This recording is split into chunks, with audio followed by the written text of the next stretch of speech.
Hi అందరికీ నమస్కారం. పవన్ కళ్యాణ్ గారు పార్లమెంట్ కమిటీల మీద కసరత్తు ముమ్మరం చేశారు. ఆగస్టు 15 నాటికి అన్ని పార్లమెంటు కమిటీలను నియమిస్తామని చెప్పి పవన్ కళ్యాణ్ గారు హామీ ఇచ్చిన మేరకు ప్రతి జిల్లాలో ప్రతి నియోజకవర్గంలో అన్ని కమిటీలు రాబోతున్నాయి. దీని మీద ఆయన తీవ్రంగా కసరత్తు చేస్తూ ఉన్నారు. ఇటీవల కాలంలో 2-3 రోజులుగా మనం ఆయన ఫోటోలను కూడా చూస్తున్నాం. భుజానికి శస్త్రచికిత్స అయ్యి డాక్టర్లు రెస్ట్ తీసుకోమని చెప్పినప్పటికీ కూడాను ఆయన ఎక్కడ కూడా రెస్ట్కి అవకాశం లేకుండా హైదరాబాదులో కేవలం 2-3 రోజుల పాటు ఉండి మళ్ళీ మంగళగిరికి బయలుదేరి వెళ్ళారు. మంగళగిరిలో ప్రతిరోజు దీని మీద కొన్ని గంటల పాటు కసరత్తు చేస్తున్నారు. సో భుజానికి కట్టుకుని మరి ఆయన అనుకున్న సమయానికి ఇచ్చిన మాట మేరకు పార్లమెంట్ కమిటీలను ప్రకటించాలన్న ఒక కసితో పనిచేస్తున్నట్టు కనపడుతుంది. ఎందుకంటే రాబోయేది స్థానిక సంస్థల ఎన్నికలు. ఈ నేపథ్యంలో ఇంతకు ముందుగానే ఆగస్టు 15 కల్లా ఒకవేళ కమిటీలను వేయగలిగితేనే స్థానిక సంస్థల్లో కాస్త కాన్ఫిడెంట్గా ముందుకెళ్లొచ్చని పవన్ కళ్యాణ్ గారి భావన. ఆ నేపథ్యంలో ఏ పార్లమెంట్ నియోజకవర్గాల్లో ఏం జరగబోతోంది, ఎలాంటి నిర్ణయాలు పవన్ కళ్యాణ్ గారు తీసుకోబోతున్నారు, ఇంటర్నల్గా ఉన్న సమాచారం ఏంటి మనం మాట్లాడుకుందాం. ముఖ్యంగా నెల్లూరు జిల్లా, ప్రకాశం జిల్లాల్లో సమూల ప్రక్షాళనకు పవన్ కళ్యాణ్ గారు నడుం బిగించారు. ఎక్కడ కూడా గత పాత వాసనలు రాకుండా కొత్తగా చాలా ఎనర్జెటిక్ టీంని తీసుకోవాలని పవన్ కళ్యాణ్ గారు భావిస్తున్నట్టుగా చెప్తున్నారు. ఈ పాటికే నెల్లూరు కమిటీని రద్దు చేశారు, అలాగే ఒంగోలు కమిటీని, ప్రకాశం జిల్లా కమిటీని రద్దు చేశారు. అయితే రద్దు చేసిన తర్వాత కూడా మళ్ళీ వాళ్ళకి అవకాశాలు ఇస్తే ప్రజల్లో చెడు సంకేతాలు వెళ్ళే అవకాశం ఉంది. అందుకోసం కొత్తగా ప్రక్షాళన మొదలుపెట్టి కొత్త ముఖాలను పరిచయం చేయాలని పవన్ కళ్యాణ్ గారు భావిస్తున్నారు. గెలుపు గుర్రాలకే అవకాశం, కష్టపడి పనిచేసిన వాళ్ళకే అవకాశం, పార్టీ పేరు చెప్పుకొని పబ్బం గడుపుకునే వాళ్లకు ఈసారి అవకాశం లేదు. అది రాష్ట్ర వ్యాప్తంగా కూడా చాలామంది ఈ పార్టీకి పార్టీ పేరు చెప్పుకొని పార్టీని వాడుకొని ఎదిగిన వాళ్ళు ఉన్నారు. కానీ పార్టీకి సేవ చేసిన వాళ్ళు, ప్లస్ అయిన వాళ్ళు లేరు. ముఖ్యంగా నెల్లూరు జిల్లా విషయానికి వస్తే, నెల్లూరు జిల్లాలో గతంలో పీఆర్పీ ఉన్నప్పుడు 2 స్థానాల్లో బలమైన పోటీ ఇచ్చారు. ఒక స్థానాన్ని గెలుచుకున్నారు, ఒక స్థానాన్ని చరిత్రలో నిలిచిపోయేలాగా చేశారు. ఒకటి గెలిచిన స్థానం నెల్లూరు సిటీ అయితే ముంగమూరు శ్రీధరకృష్ణారెడ్డి గెలిస్తే, త్రుటిలో ఓడిపోయిన స్థానం, ఓడిపోయినా కానీ నైతికంగా విజయం సాధించిన స్థానం కోవూరు నియోజకవర్గం అని చెప్పాలి.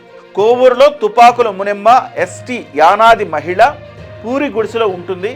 ఆమెకు టికెట్ ఇచ్చి 2 పెద్ద రెడ్ల, అంటే అంతకుముందు నుంచి రాజకీయ కుటుంబాల నేపథ్యం ఉన్న రెడ్లను ఢీకొనేలా చేశారు చిరంజీవి గారు. అయినప్పటికీ 28,000 ఓట్లు ఆమె సాధించారు. కానీ ఇప్పుడు చూస్తే నెల్లూరు జిల్లాలో ఒక్క నియోజకవర్గంలో కూడా సరైన అభ్యర్థి పవన్ కళ్యాణ్ గారికి కనపడలేదు.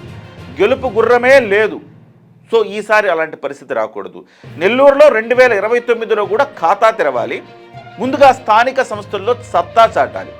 ఈ ప్రణాళికతోటి పవన్ కళ్యాణ్ గారు ముందుకెళ్తా ఉన్నారు. పాత పీఓసీలందరికీ కూడా చెక్ పెట్టబోతున్నారు. ఇవాల్టికి కూడాను, అంటే పార్టీ పరువును బజారు కీడ్చారన్న బాధ, ఆవేదన పవన్ కళ్యాణ్ గారిలో చాలా స్పష్టంగా కనపడుతుంది. అంతర్గతంగా చాలా సమస్యలు ఉంటాయి, ప్రతి పార్టీలో కూడా సమస్యలు ఉంటాయి. కానీ తెలుగుదేశం పార్టీ లాంటి క్రమశిక్షణ కలిగిన పార్టీని చూసి నేర్చుకోవాలి. అంతే తప్ప కాంగ్రెస్ పార్టీలాగా ప్రజాస్వామ్యం హద్దులు దాటిన పార్టీలాగా వ్యవహరించిన పరిస్థితులు నెల్లూరు జిల్లాలో కనపడ్డాయి. వ్యతిరేకంగా ఒకళ్ళ వర్గానికి ఒకళ్లకు వ్యతిరేకంగా చేసుకుని కొంతమంది పీఓసీలు పాదయాత్రలు చేసి, ర్యాలీలు చేసి పార్టీ పరువును బజారు కీడ్చిన సంగతి మనం చూసాం. వాళ్ళందరికి కూడా పవన్ కళ్యాణ్ గారు చెక్ పెట్టబోతున్నారు. ప్రస్తుతానికి స్థానిక సంస్థల ఎన్నికలకు సంబంధించి మాత్రం కసరత్తు తీవ్రం చేశారు. ముఖ్యంగా నియోజకవర్గాల వారీగా చూస్తే కనుక కొంత కొత్త ముఖాలు, కొత్త పేర్లు కనపడతా ఉన్నాయి. ముఖ్యంగా ఇప్పటి వరకు మనుక్రాంత్ రెడ్డి ఎలక్షన్స్ ముందు వెళ్ళిపోయిన తర్వాత వైసీపీకి జిల్లాకు సంబంధించి ఒక నాయకుడు, అంటే ఒక తల లాంటి ఒక జిల్లా అధ్యక్షుల స్థానం అయితే ఖాళీగా ఉంది. ఆ స్థానాన్ని భర్తీ చేసేవాళ్ళు ఇప్పటి వరకు ఎవరూ రాలేదు. కానీ నూనె మల్లికార్జున యాదవ్ గారు ఈ స్థానాన్ని భర్తీ చేసేందుకు ప్రయత్నం చేస్తూ ఉన్నారు. ఆయనకున్న ప్లస్లు ఏంటంటే, గతంలో ఆయన కాంగ్రెస్ పార్టీకి జిల్లా అధ్యక్షులుగా పనిచేశారు, అలాగే ఆయన కార్పొరేటర్గా పనిచేశారు, ఎమ్మెల్యే స్థాయి వ్యక్తి. గతంలో ఆయన నారాయణ గారితో సఖ్యంగా వ్యవహరించారు. ఇప్పుడు కూడా సమన్వయం చేసుకుని ముందుకు తీసుకెళ్లటంలో నారాయణ గారికి ఆయనకి మంచి సత్సంబంధాలు ఉన్నాయి. ఇవిగాక, అంటే నారాయణ గారికి ఎందుకు సత్సంబంధాలు అంటున్నానంటే, నెల్లూరు సిటీలో నారాయణ గారు ఎమ్మెల్యే కాబట్టి, తెలుగుదేశం పార్టీ కాబట్టి కూటమిలో కలుపుకుపోయే తీరుండాలి. అట్ ద సేమ్ టైం నూనె మల్లికార్జున యాదవ్ గారు బీసీ కూడాను, ఒక బీసీ కూడా అధ్యక్ష బాధ్యతలు అప్పగిస్తే బాగుంటుందన్న ఆలోచన. ఎందుకంటే వైఎస్ఆర్సీపీకి మళ్ళీ అనిల్ కుమార్ యాదవ్ వచ్చే అవకాశం ఉంది. ఒకవేళ అనిల్ కుమార్ యాదవ్ వస్తే బీసీల ఓట్లు అటువైపు వెళ్లకుండా ఉండేందుకు నూనె మల్లికార్జున యాదవ్ సరైన అభ్యర్థిగా, సరైన వ్యక్తిగా పవన్ కళ్యాణ్ గారు భావిస్తున్నట్టుగా సమాచారం. అందుకే నెల్లూరు జిల్లా అధ్యక్ష పదవికి ఆయన పేరు దాదాపుగా ఖరారవుతుందనే చెప్పాలి. ఇప్పటి వరకు పార్టీ కార్యక్రమాలు ఏం జరిగినా అనధికారికంగా డబ్బు ఖర్చు పెట్టుకుని మరి ప్రతి కార్యక్రమాన్ని విజయవంతం చేస్తూ ముందుకెళ్తున్నారు నూనె మల్లికార్జున యాదవ్. ఆయన పేరు ప్రధానంగా వినపడుతుంది. ఇకపోతే మిగతా కోవూరు నియోజకవర్గంలో గాదిరాజు జీవన్ కృష్ణ అనే పేరు వినపడుతోంది. యంగ్స్టరు, రాజకీయ నేపథ్యం ఉన్నది. వాళ్ళ తండ్రుల కాలం నుంచి వాళ్ళందరూ కూడా కాంగ్రెస్ పార్టీలో పనిచేసిన అనుభవం ఉన్నది.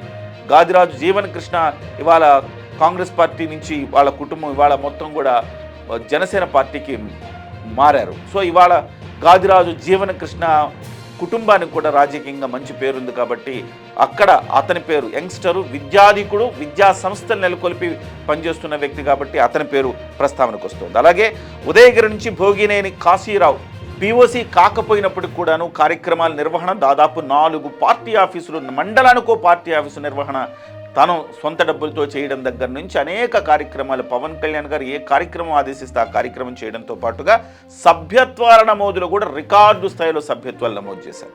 సో భోగినేని కాశీరావు ఉదయగిరి నుంచి, ఆత్మకూరు నుంచి చెదలవాడ హరీష్, అలాగే మృదుల దంపతులు చాలా అగ్రెసివ్గా వెళ్తున్నారు. జంజీ కోటాలో తీసుకుంటే, కాస్త యంగ్స్టర్ కోటాలో తీసుకుంటే వీళ్ళిద్దరు పేర్లు పరిశీలనలో ఉన్నాయి. ముఖ్యంగా ఎన్ఆర్ఐలు వీళ్ళిద్దరూ ఉద్యోగాలు వదిలేసి వచ్చి పవన్ కళ్యాణ్ గారి స్ఫూర్తితో ఆత్మకూరు నియోజకవర్గంలో పనిచేస్తూ ఉన్నారు. పిల్లలకి సైకిళ్ల పంపిణీ దగ్గర నుంచి అనేక సేవా కార్యక్రమాలు చేసి జనసేన పార్టీని ఆత్మకూరులో ముందంజలో నిలపడంలో వీళ్ళు సక్సెస్ఫుల్గా ముందుకెళ్తున్నారు.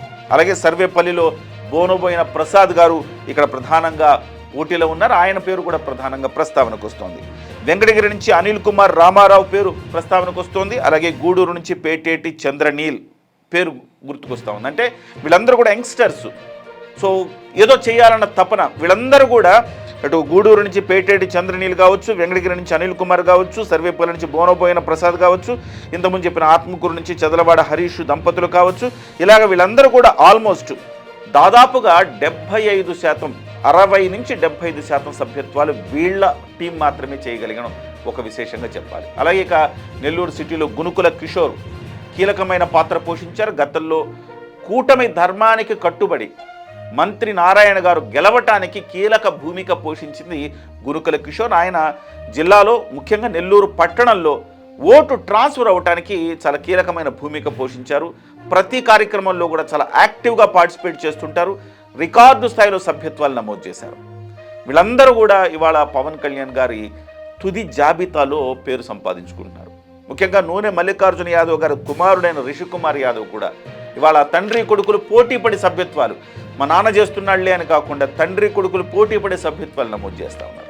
ఇలాగా ఒక్కళ్ళు కాదు, ఇద్దరు కాదు, ముఖ్యంగా యంగ్స్టర్స్ మీద దృష్టి పెట్టారు పవన్ కళ్యాణ్ గారు. వీళ్ళందరూ కూడా రాబోతున్నారు. ముఖ్యంగా ఈ టీము ప్రధానంగా అజయ్ కుమార్ వేములపాటి గారు అధ్యక్ష బాధ్యతలు తీసుకోకపోయినా కానీ ఆయన నెల్లూరు పర్యవేక్షకుడుగా ఉంటూ కొత్త తరాన్ని తయారు చేయాలి. పవన్ కళ్యాణ్ గారు ఎప్పుడు చెప్తూ ఉంటారు జంజీ జంజీ అని.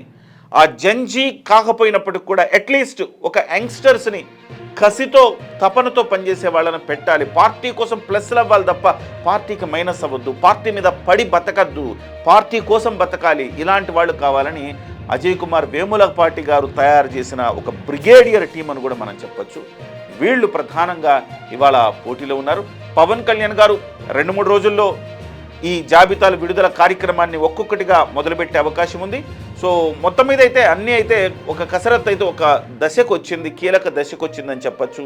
వీళ్ళందరికీ కీలకమైన బాధ్యతలు అప్పగించడంతో పాటుగా వీళ్ళకి ప్రధానంగా రాబోయే స్థానిక సంస్థల ఎన్నికలు ఒక లిట్మస్ టెస్ట్ లాగా పెట్టే అవకాశం కనబడుతోంది.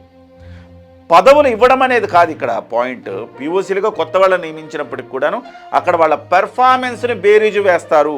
పెర్ఫార్మెన్స్ని బేరీజు వేసి గతంలో వాళ్ళకంటే వీళ్ళు మిన్నగా చేస్తేనే వీళ్ళ స్థానం కూడా పదిలం. వీళ్ళు కూడా శాశ్వతం కాదు, వీళ్ళ స్థానం పదిలం కావాలంటే ఖచ్చితంగా రాబోయే స్థానిక సంస్థల ఎన్నికల్లో వీళ్ళు నిరూపించుకోవాల్సిన అవసరం ఉన్నది. సో ఆ రకంగా ఖచ్చితంగా పవన్ కళ్యాణ్ గారు రాష్ట్ర వ్యాప్తంగా ఇదే తీరు అమలు చేయాలని పవన్ కళ్యాణ్ గారు భావిస్తూ ఉన్నారు. సో వీళ్ళందరూ కూడా పార్టీ కోసం నిస్వార్థంగా పనిచేసే టీం కావాలి, పదవుల లక్ష్యంతో కాకుండా నిస్వార్థంగా పనిచేసే టీం కావాలని పవన్ కళ్యాణ్ గారు కేవలం అక్కడికి వెళ్ళిన నాయకులు ఇచ్చిన ఇన్పుట్సే కాకుండా తనకు ఒక పర్సనల్గా కూడా ఇన్పుట్స్ తెప్పించుకుంటున్నారు పవన్ కళ్యాణ్ గారు. ఆ రకమైన కసరత్తు అయితే జరుగుతూ ఉంది. చూద్దాం మరి నెల్లూరు ముఖ చిత్రం ఏ రకంగా మారబోతుందో రాబోయే రోజుల్లో మనం చూడాలి.